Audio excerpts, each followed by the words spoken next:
आज इस वीडियो में हम JLPT यानी कि जापानीज लैंग्वेज प्रोफिशिएंसी टेस्ट क्या होता है, इसको how you can appear for it, इसकी फीस क्या होती है, स्ट्रक्चर क्या होता है, इस बारे में बात करेंगे। So stay tuned. So Japanese language proficiency test, इसको शॉर्ट में JLPT बोला जाता है। अब आपको कोई भी फॉरेन लैंग्वेज जब आती है तो obviously you want to test कि आपकी वो लैंग्वेज कितनी स्ट्रॉन्ग है, और ये आप इन केस ऑफ जापानीज आप ये टेस्ट लेके देख सकते हैं कि आपकी जापानीज अभी तक कितनी स्ट्रॉन्ग है, और आपको सर्टिफिकेट भी मिलता है ये एग्ज़ाम के लिए अपियर करने के लिए। So which you can use, obviously if you are certified you can use it for professional reasons also. So JLPT is meant for those who already have studied Japanese for some time. उनको थोड़ी सी Japanese already आनी चाहिए. This is to test their knowledge and get certified by a designated Japanese agency called Japan Foundation. So Japan Foundation आपको certify करता है that you are XX level, जो भी आपका JLPT लेवल है।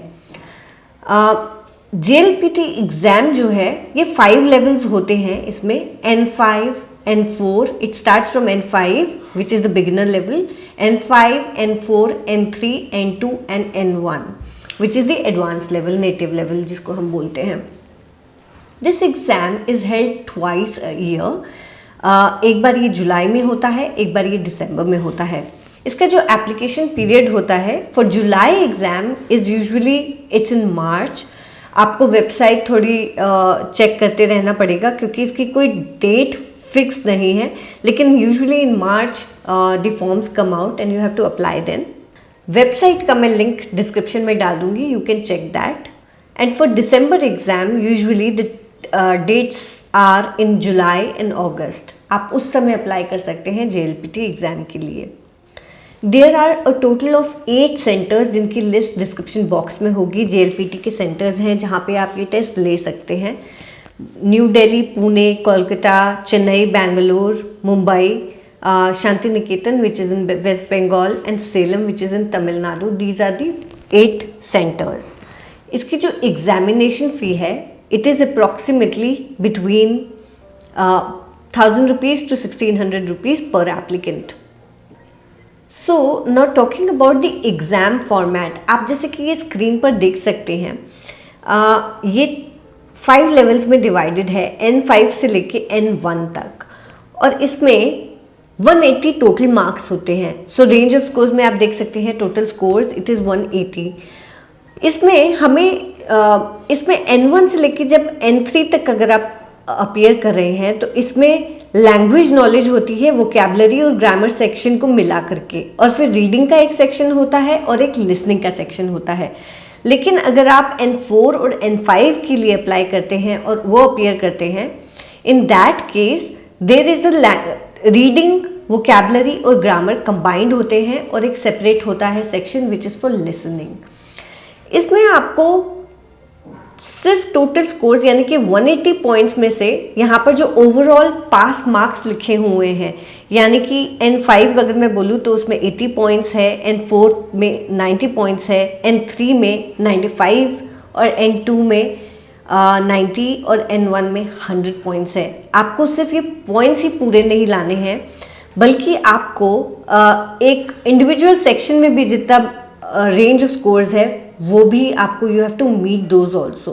सो बेसिकली आपको सेक्शनल पास मार्क्स जो हैं, जो कि जैसे कि यहाँ पर N1 पे आप देख सकते हैं 19 पॉइंट्स हैं, you must score these 19 points in each section as well as your total scores should also be more than 100 points.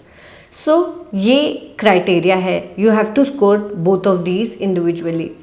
एक ड्रॉबैक है JLPT में, और वो ये है कि JLPT में स्पीकिंग का कोई सेक्शन नहीं होता है। इसका मतलब ये है, मान लीजिए कि आपकी स्पोकन जापानीज ज़्यादा अच्छी है, हालांकि आप लिखना पढ़ना ज़्यादा अच्छे से नहीं जानते हैं, तो वो इस एग्ज़ाम में कैप्चर नहीं हो पाएगा, but that's one drawback.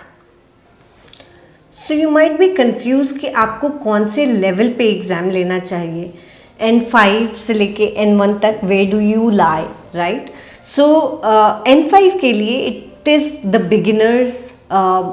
Beginners level and you are expected to know hiragana, katakana, and about 100 kanjis. Kanjis are those pictorial alphabets you must have seen in Japanese.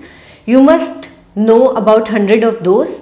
और इसके अलावा आपको उनकी रीडिंग्स भी आनी चाहिए, और 400 to 500 जापानीज वर्ड्स ये आने चाहिए आपको to appear for this N5 level. हम N4 के बारे में बात कर लेते हैं. N4 के लिए you will need to know 300 kanjis and 1500 Japanese words. यही अगर हम N3 पे चले जाते हैं तो कांजीज का नंबर 300 से डबल हो जाता है, which is about 600 to 700 kanjis and 3000 to 4000 Japanese words. अगर आपको लगता है कि आपकी नॉलेज इतनी है, then you can choose your level accordingly. N3 तक आई थिंक एक लेवल होता है. यूजुअली कंपनीज में जब आप अप्लाई करेंगे तो N3 तक आपको मिनिमम आना चाहिए, तभी हायरिंग होती है मोस्टली. कुछ होते हैं स्टूडेंट्स मेरे जो N4 लेवल पे भी जिन्होंने एंट्री की है कंपनीज में, N5 में भी की है. But again you need to be comfortable. आप वर्क इन्वायरमेंट में तभी सेटल हो पाएंगे, अपनी जॉब रिस्पॉन्सिबिलिटीज़ अच्छे से तभी कर पाएंगे जब आपका एक सर्टन लेवल होगा of understanding the language, and that level I think is N3.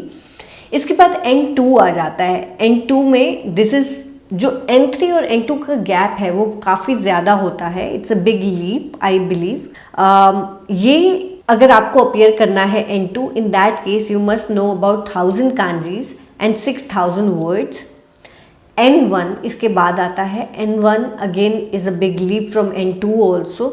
N1 native level कहा जाता है, और इसको अगर आप अपियर करना चाहते हैं, in that case you must no 2000 to 2500 kanjis and you must know about 10,000 Japanese words, which is a lot.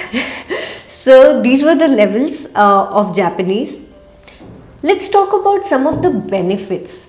Why would you want to appear for JLPT exam? Number one benefit is that if you're looking for immigration in Japan, अगर आप Japan जाके रहना चाहते हैं, जो इनका immigration process है for highly skilled working professionals, foreign professionals एक कैटेगरी है उनकी, इसमें टोटल 70 पॉइंट्स होते हैं. और अगर आप N2 होल्डर हैं, N2 JLPT अगर आपने क्लियर किया हुआ है, you get 10 points. अगर आप N1 आपने क्लियर किया है, in that case you are granted 15 points. Obviously it makes a huge difference to the point system, and you will be given a preference when you are applying for immigration in Japan. कुछ ऐसे professions हैं जिसके लिए N1 compulsory है Japan में. For example medical एक ऐसी field है. अगर आप यहाँ पर मेडिकल प्रैक्टिस करना चाहते हैं, then you must know N1. You must have cleared N1. इसके अलावा कुछ यूनिवर्सिटीज़ हैं, if you want to take courses in Japanese, it's mandatory that you must have at least N2. और वहाँ पर कुछ यूनिवर्सिटीज़ हो सकता है उनकी रिक्वायरमेंट N1 की भी हो. So you have to check with the individual university what their requirement is. But बिना N2 या N1 के जापानीज़ लेक्चर्स को समझना काफ़ी मुश्किल हो सकता है, मुझे लगता है. So it is highly recommended, if you are going to take the course in Japanese, then you must have at least N2 certification. अगर आप इंग्लिश में पढ़ना चाहते हैं जापान में, वो भी पॉसिबिलिटी है. उस केस में you will not need any Japanese language proficiency. Having said that, JLPT जो एग्ज़ाम है, जो सर्टिफिकेट है, it is the single most popular certification, I would say, most commonly used certification. So अगर आप किसी भी जॉब के लिए अप्लाई करते हैं इंडिया या abroad, this certification will be used. जब भी किसी भी हर जॉब में they usually mention which level of Japanese they prefer. अगर आप इस एग्ज़ाम के लिए अपेयर करते हैं, ऑब्वियसली आपकी हायरिंग चांसेस काफ़ी बढ़ जाते हैं. So this was about JLPT exam. I hope अगर आपको JLPT के बारे में कोई नॉलेज नहीं थी या फिर कोई कन्फ्यूजन था, इस वीडियो को देख के वो क्लियर हुआ होगा. Stay tuned for more such videos and subscribe the channel. Thanks.